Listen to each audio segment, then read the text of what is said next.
Esta es una presentación de MG Comunicación. Y nos enlazamos directamente a el Congreso Federal, la Cámara de Diputados, el Palacio Legislativo de San Lázaro, donde encontramos a nuestro querido amigo, diputado federal, ex senador, bueno, una persona que tiene una currícula por todos conocida y además extraordinaria, don Juan Ramiro Robledo Ruiz. ¿Cómo estás, Ramiro? Qué gusto saludarte. ¿Qué tal? Buenas tardes, Jesús. Buenas tardes a todos, a todas. Déjenme decirles que Juan Ramiro, además de toda esta experiencia y de ser un potosino que nos debe dar mucho orgullo, es el presidente de la Comisión de Puntos Constitucionales, o sea, el que estaba en el mero epicentro de el relajo que hemos traído en la Cámara de Diputados entre ayer y hoy. ¿Cuál es tu resumen de la situación, Juan Ramiro? Una aparente victoria y una aparente derrota, ¿no? Pues como lo quiera ver cada quien, porque estamos en una época en donde el mismo evento, el mismo acto, el mismo hecho, el mismo artículo de la ley se lee de manera distinta desde dos ópticas de país distintos. Lo que está en juego, lo que está en discusión en México es el proyecto de país, el proyecto de nación que queremos para adelante. Y continuar por la senda del liberalismo económico mundial que ha regido en México durante los últimos 35 años. Sí. O si se recupera la intervención del Estado en la economía y en las actividades sociales como una fórmula para intentar mejorar el bienestar general. Esa es, yo puedo decir de esa manera tan resumida. ¿Qué ha pasado? Bueno, pues ya había una propuesta de modificación a la Constitución para que en el área de la electricidad el Estado mexicano, a través del gobierno, recuperara la plena rectoría de la industria eléctrica, que hoy, con el modelo constitucional que se aprobó en el año 2013, está ya en manos mayoritarias del mercado libre, es decir, de la empresa privada y sobre todo extranjera, porque prácticamente quienes están metidos en la generación, que es el gran negocio en la cadena de la electricidad, no lo es la transmisión, que está a cargo de la CFE, no es la distribución, que son todas las redes que llegan a pueblos y ciudades, que está a cargo de la CFE, y no es el abasto para la gran mayoría de la población, para 46 millones de tomas domiciliarias, porque está a cargo de la CFE y tiene que comprometerse a mantener tarifas pues accesibles a costa de su presupuesto. Y esa diferencia de dinero pues va a dar a las empresas privadas, a las que venden con preferencia y a precios más altos la electricidad que genera. Entonces, revertir este esquema de cosas, en medio hay una simulación de actos y de contratos muy perniciosos que pues ayer se exhibieron, bueno, durante los últimos 6 meses, pero ayer en el pleno, al inicio de la discusión, yo tuve que exhibirlos como parte de la descripción que estaba haciendo de la situación sobre la cual estaba la propuesta de reforma eléctrica y sobre la cual estábamos dictaminando para discutir.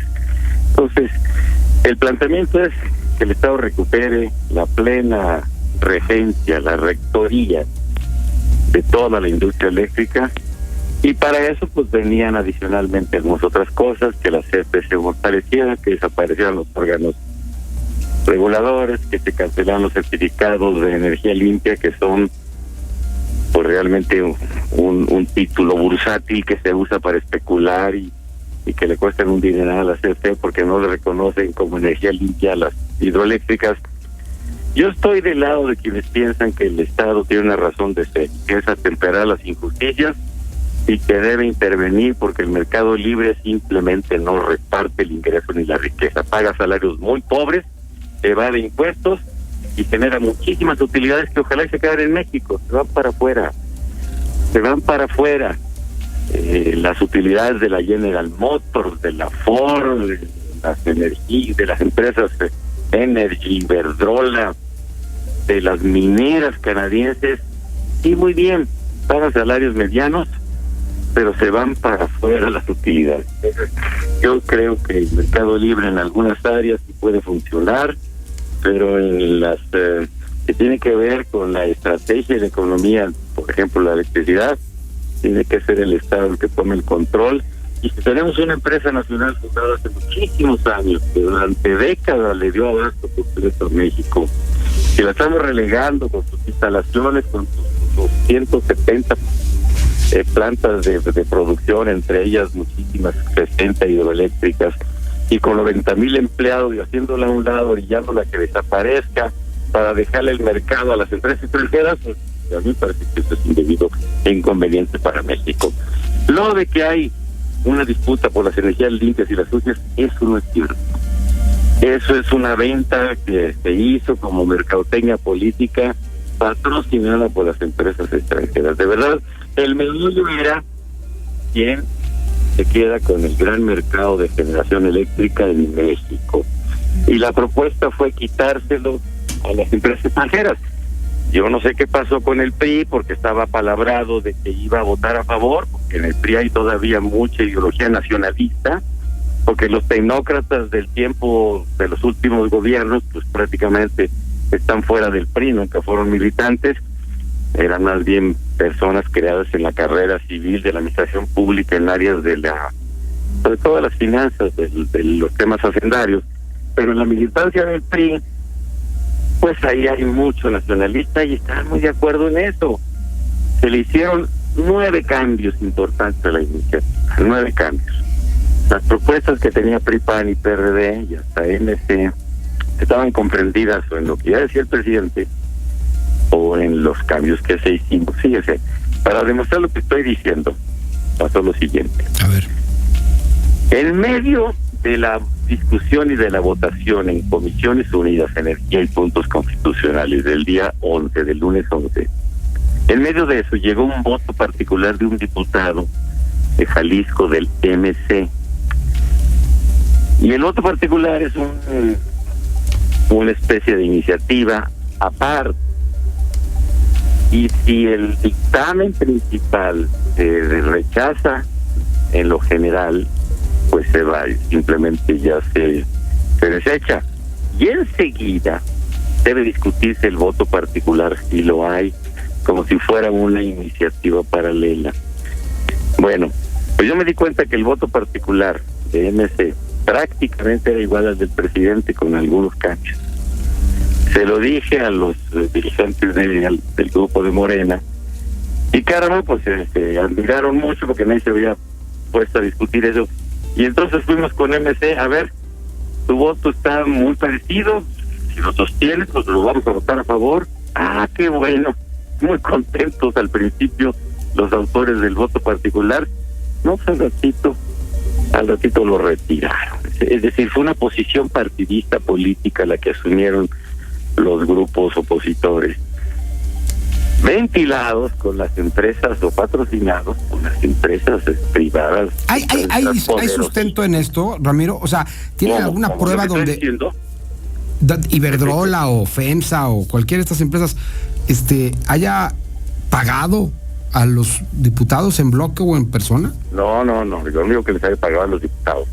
Patrocinó la campaña para respaldar la postura de estos diputados de PRI, PAN y PRD.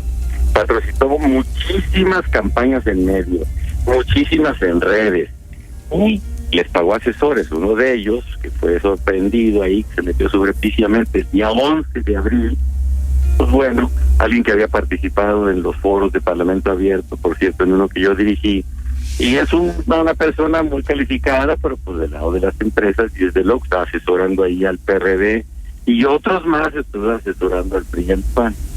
Claro que la hay, ¿no? No, yo no estoy acusando de que haya recibido dinero. Lo que debería pensar la gente es lo siguiente.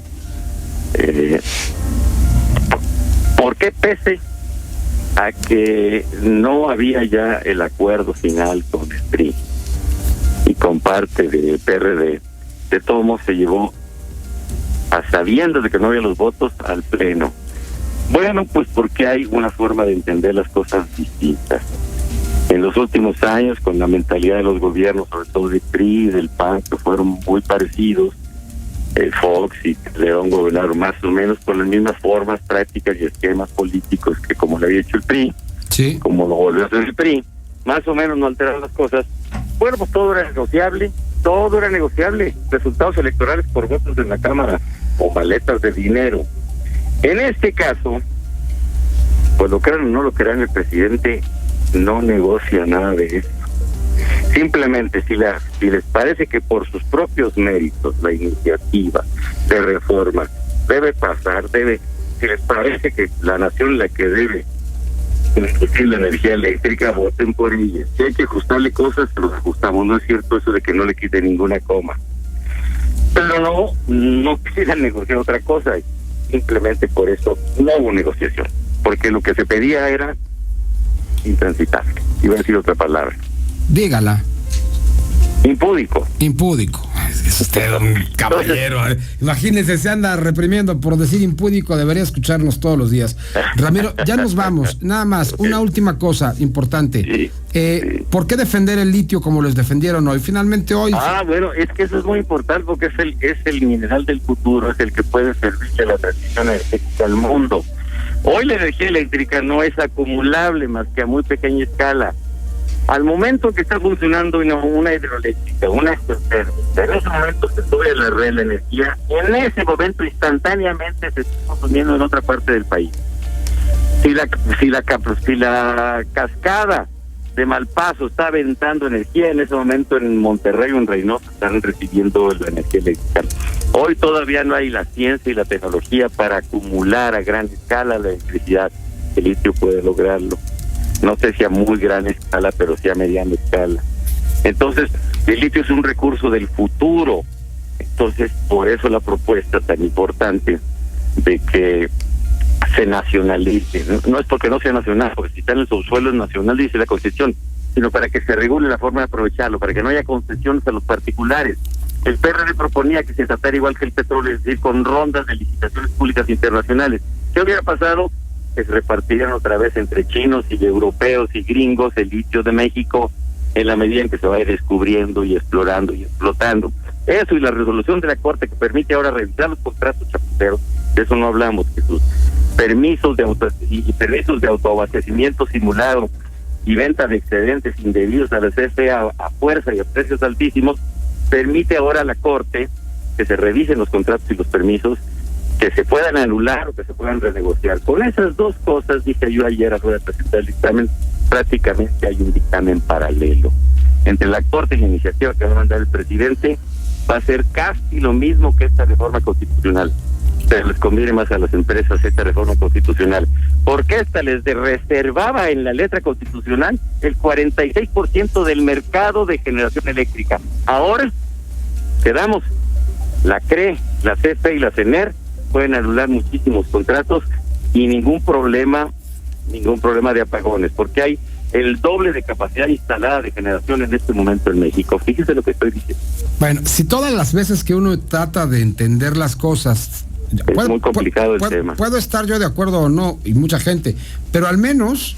Es un placer escuchar a alguien que está articulado, que tiene sustento y que además es una eminencia en temas de leyes reales, porque hay que decirlo también, nos manda la 4T a defender los puntos del presidente a una bola de pelagatos que no tienen perdóname que te lo diga, Juan Ramiro, pero es real. Y entonces aquí hay un asunto verdaderamente complicado porque nadie tiene ni siquiera el valor civil, mucho menos los argumentos para venir a defender los puntos con tanta calidad. Ojalá ahora que vengas a San Luis estés al aire aquí con nosotros. Lo que pasa es que casi nadie tiene apertura con algún amigo periodista no es como lo tengo yo contigo. No, pero... estoy cerrado los medios de comunicación para la 4T, salvo excepciones, de verdad.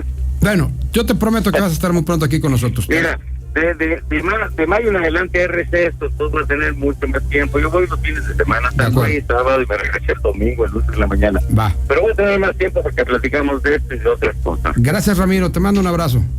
Un abrazo para ti, un saludo a tu padre. Gracias, claro que sí. Esta fue una presentación de MG Comunicación.